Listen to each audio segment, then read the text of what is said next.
찬양해 주 사랑 기뻐 말로 다 못하네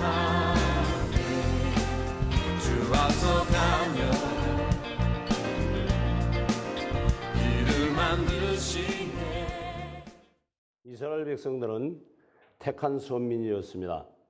하나님께서 약속하신 바대로 바벨론 포로 생활 70년을 마치고 메데 바사의 초대 왕인 이제 고레스 왕의 칙령에 의해서 BC 537년에 이제 바벨론 귀환 명령을 내림으로 이제 바벨론에서 귀환을 합니다. 이스라엘 백성들이 귀환을 해요.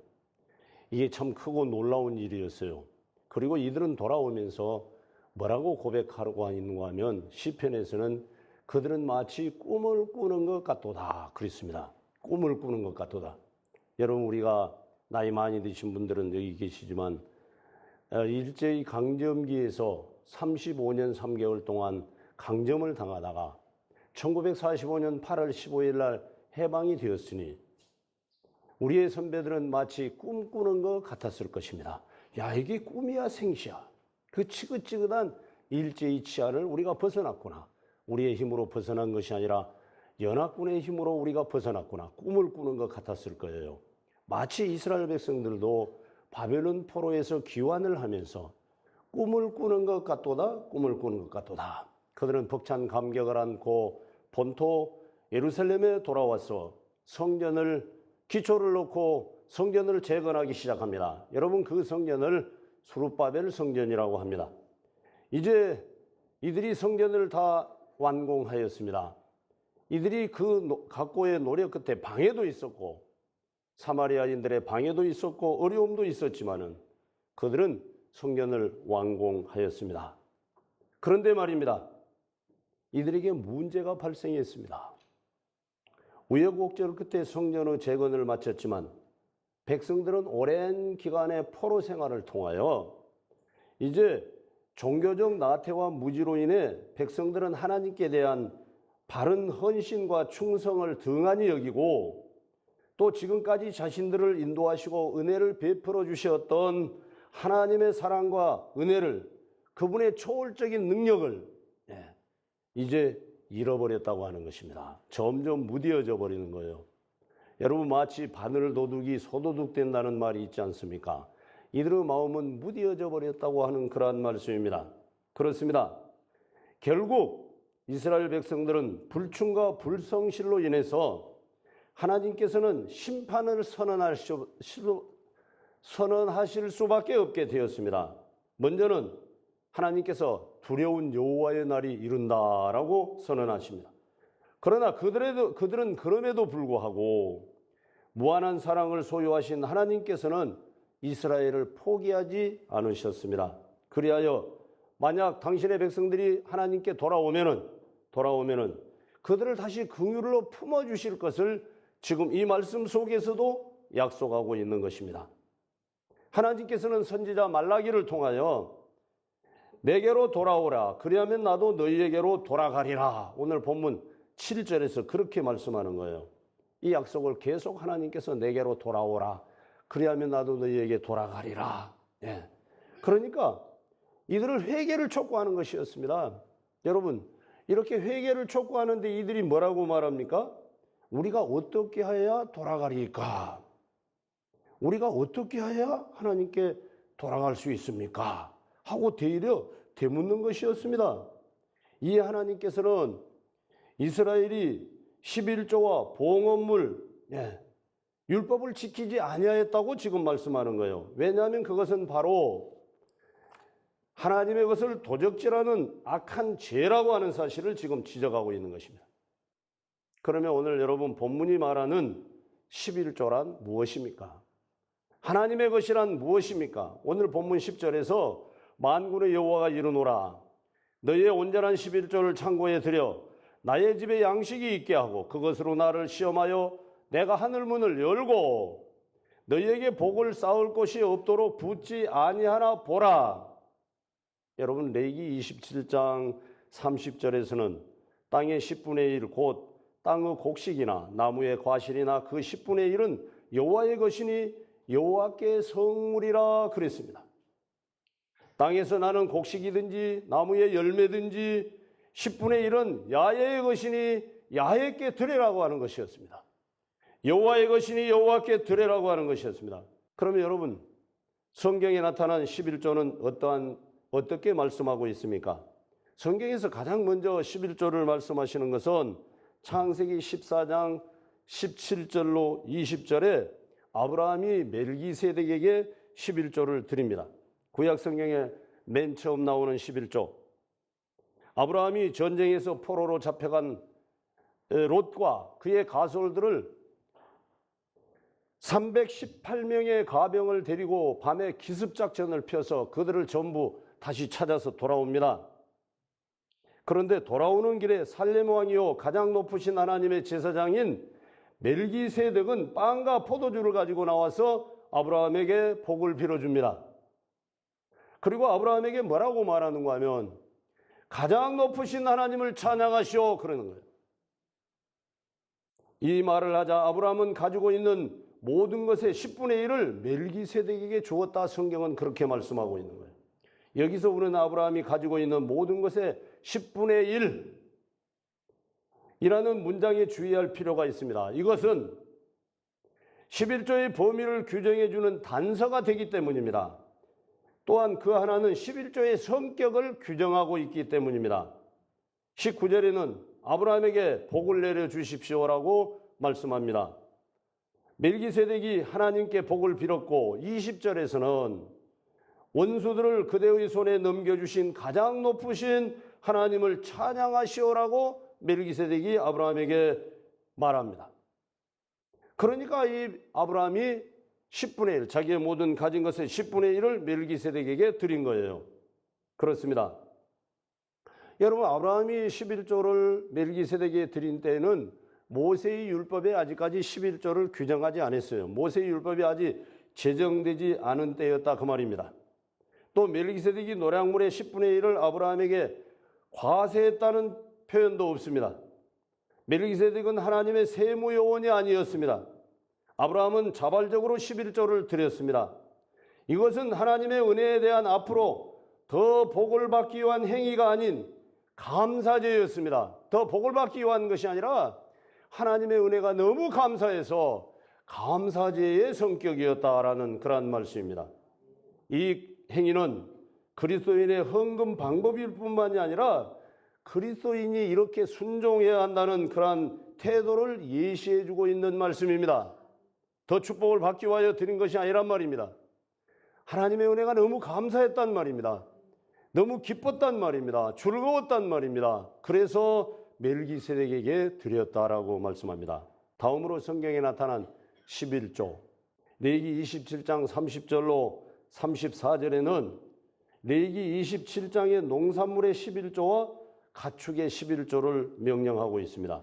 민수기 18장 20절로 32절에서는 레위기와는 달리 11조의 전부가 레인의 몫이고 그 중에서 10분의 1은 제사장의 몫으로 돌리라고 하셨는데 그것은 레인은 땅을 분배받지 않았기 때문이었습니다. 신명기 12장 6절로 19절에서는 11조의 규례와 오늘 본문의 11조의 규례가 구약 전체와 신약 전체를 증거하고 있는 그러한 말씀입니다. 신약 성경에서는 마태복음 23장 23절에서 이렇게 말씀합니다. 예수님께서 외식하는 서기관과 바리새인들을 책망하시면서 너희가 박하와 해양과 근처의 11조를 드리되 더 중요한 의와 인과 신은 버렸도다. 그러나 이것도 행하고 저것도 버리지 말아야 할지니라. 이것도 행하고 저것도 버리지 말아야 할지니라. 예수님이 하신 말씀입니다. 그렇습니다. 그러면 11조를 어떻게 드려야 할까요? 11조는 10분의 1뿐만이 아니라 열 모두가 하나님의 것입니다. 라는 이러한 신앙 고백 위에 드려지는 봉헌물이라고 하는 것입니다. 모든 것이 하나님께로부터 왔으니 하나를 떼어 하나님께 드림으로 우리의 신앙을 고백하는 행위이며 부득이함이나 인색함으로 해서는 안 되고 감사함으로 하나님께 드려야 한다 그랬습니다. 그러면 여러분 11조를 드리는데 총 수입에서 드려야 합니까? 실제 수입에서 드려야 합니까? 라고 묻는 분들이 있습니다. 월급 봉투는 300만 원인데 이제 뭐 이것저것 저것저것 뭐 국민연금 띄고 의료보험 띄고 뭐 띄고 250만 원인데 어느 것을 드려야 합니까? 어느 것이 기준입니까? 라는 말입니다. 여러분 어느 것이 기준인지 여러분의 믿음입니다. 인색함이 없어야 됩니다. 감사함으로 해야 됩니다. 부득함이 없어야 합니다. 마지못해함이 아닙니다. 예, 그렇습니다. 너무 가난해서 어려운데 그런 때도 11조를 해야 합니까? 우리가 11조를 할 것이냐 말 것이냐 하는 것은 여러분 이게 우리가 11조는 교회가 세무서가 아닙니다. 세무요원이 아닙니다. 우리의 믿음입니다. 그런데 여러분 너무 가난해서 하나님께 대한 내 신앙과 사랑을 고백할 수 없을 때 너무 힘들 때 우리가 과연 11조를 드릴 수 있겠느냐? 여러분 가난하면 어려우면 더 하나님 것을 하나님께 드릴 수 있는 그러한 믿음을 갖추어 나가라고 하는 것입니다. 더 믿음을 정진하라고 하는 것입니다. 11조를 꼭 그러면 교회에 드려야 합니까? 여러분 11조를 가지고 그냥 여기도 좀 띄워주고 저기도 좀 띄워주고 구제하는 것 같이 쓰고 다니는 분들이 있더라고요. 여러분 11조를 그러면 꼭 교회에 해야 합니까? 그렇습니다. 교회만이 하나님께서 이 땅에 세우신 유일한 그의 가치관이 있기 때문입니다. 교회만이 하나님께서 십자가의 보혈을 통하여 이 지상의 교회를 출산해내었기 때문입니다. 양문이라는 유기체적인 교회를 하나님께서 세워주셨기 때문입니다. 반드시 교회해야 합니다. 이전까지 잘못한 11조를 어떻게 해야 합니까? 지금부터입니다. 여러분 세무요원이 아니다니까요. 이건 세금이 아니다니까요. 그렇기 때문에 지금부터인 거예요. 믿음을 정립하시고 지금부터 하라는 거예요. 11조는 세금이 아닙니다. 11조는 하나님께서 베푸신 은혜에 감사하여 청지기의 신분으로 하나님께 드리는 것이기 때문에 감사제 행위입니다. 감사제입니다. 예, 그 은혜에 감사하는 것입니다. 그렇기 때문에 지금부터입니다. 지금부터 말입니다. 여러분 말에다가 대에다가 이렇게 곡식을 부어보면은 이제 다 이렇게 차면은 이제 술술 흘러내려 버리는 거예요. 이게 풍성한 것을 말하는 거예요. 더 이상 이제 말이 대가 이제 감당할 수 없는 상태, 이제 밖으로 흘러버리는 상태, 이게 풍부하게 해주신다는 말이에요. 넘치도록 그 이상을 부을 수 없도록 부어주시겠다라는 그런 말입니다. 그 다음 어떤 축복을 주신다고 했느냐? 황충을 제거해 주시겠다 그랬습니다. 여러분 황충은 먹는 자라는 뜻입니다. 먹는 자, 먹는 자를 금해 주시는 복을 주시겠다는 것입니다. 내 재산을 축내는 것들을 금해 주시겠다는 것입니다.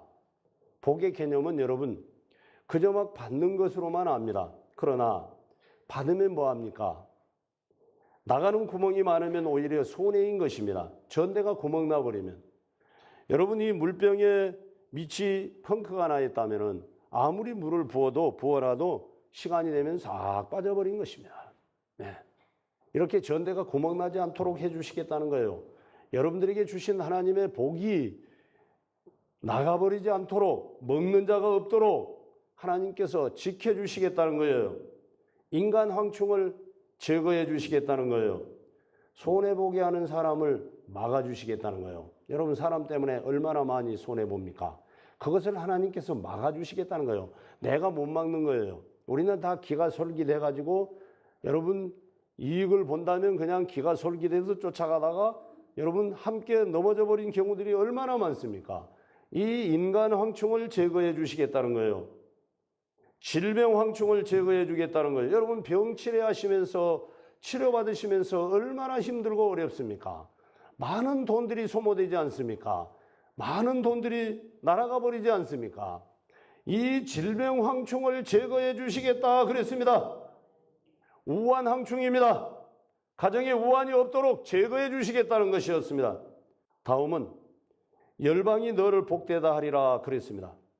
주위의 사람들이 부러워하게 해주시겠다는 말씀입니다.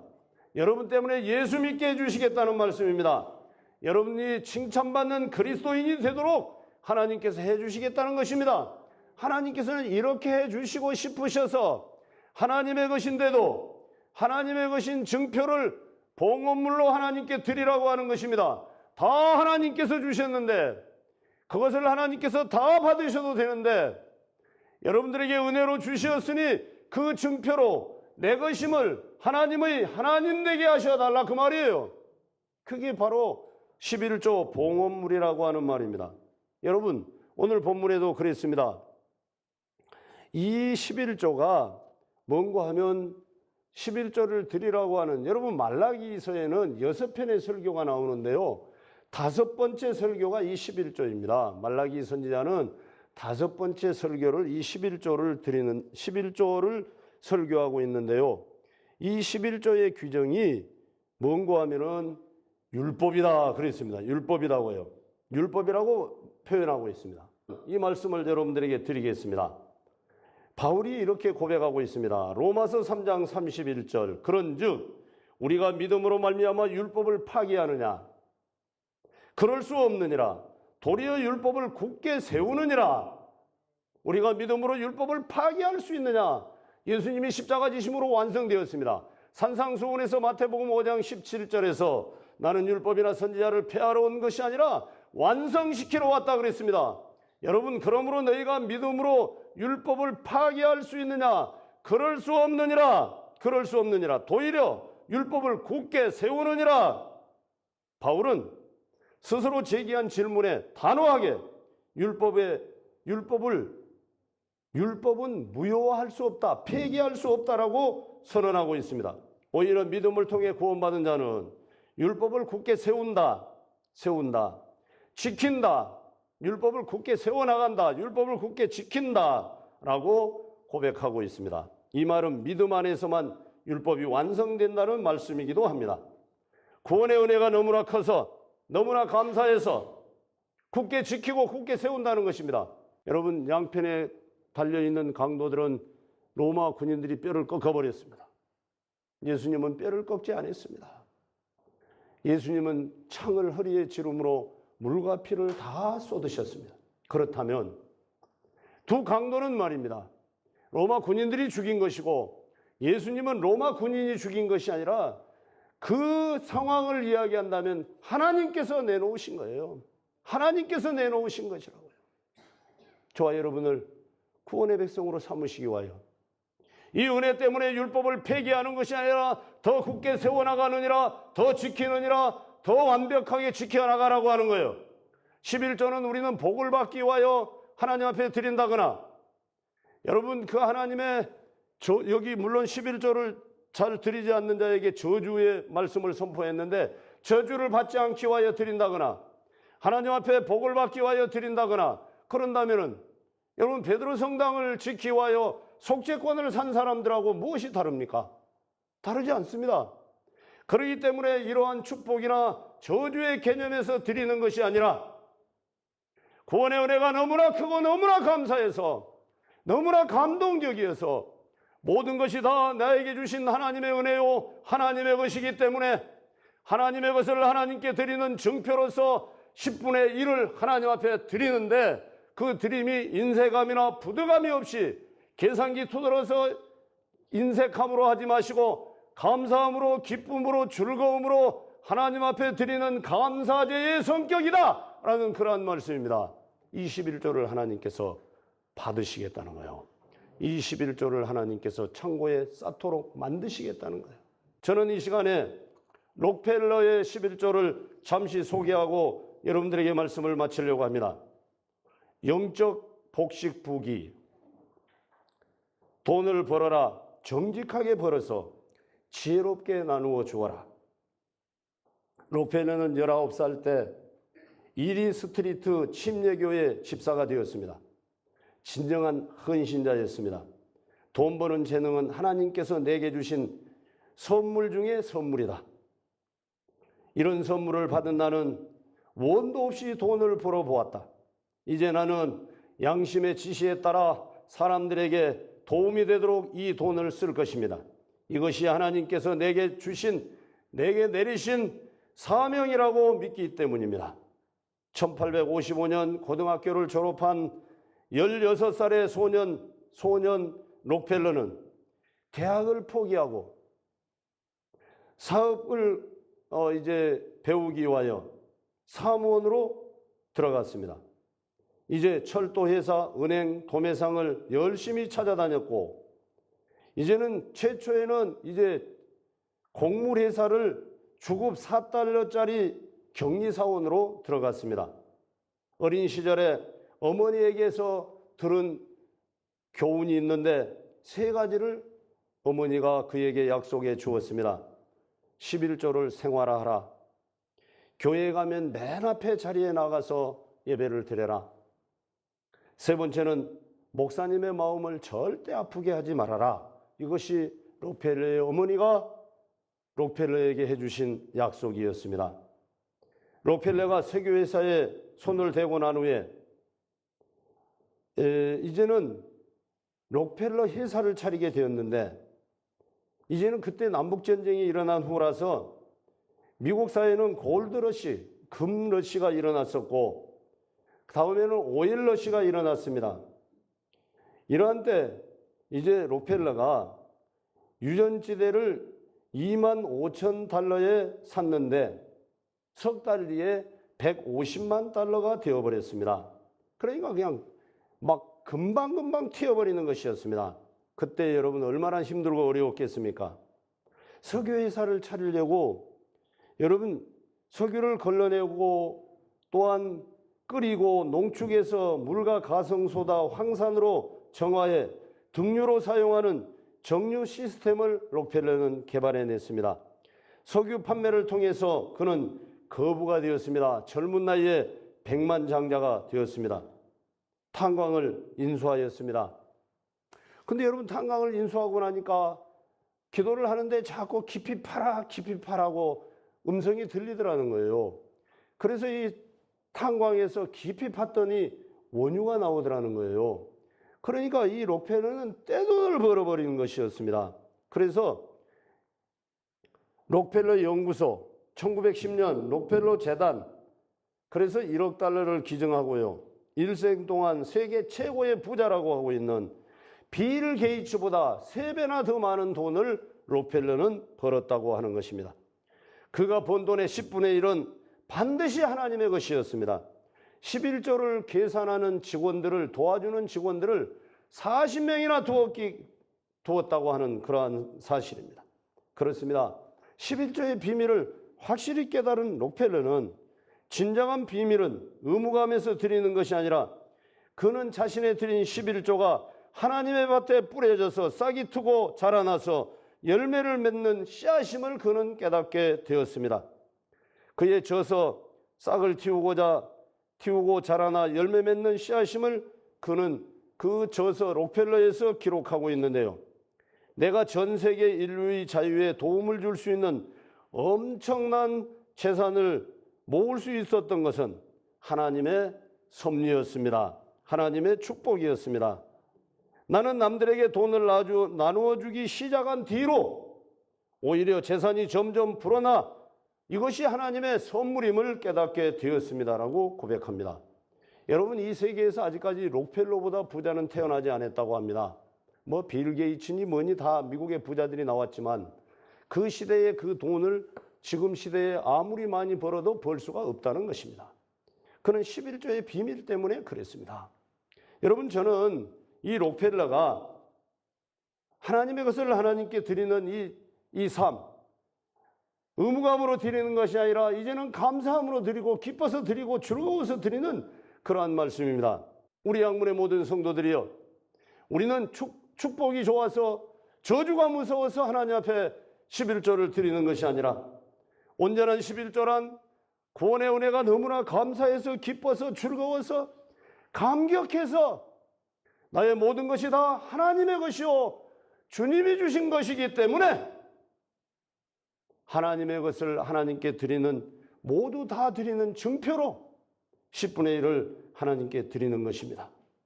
감사함으로 드리시기를 주의 이름으로 축원합니다. 기뻐함으로 드리시기를 주의 이름으로 축원합니다. 하늘 문이 열리는 하나님을 만나시기를 주의 이름으로 축원합니다. 황충을 제거해 주시는 하나님을 만나시기를 주의 이름으로 축원합니다. 여러분들이 복된 자들이 되도록 해 주시는 하나님을 만나는 종들이 되시기를 주의 이름으로 축원합니다. 의무감이 아닙니다. 무서움이 아닙니다. 감사하며 기쁨이요 즐거움이요.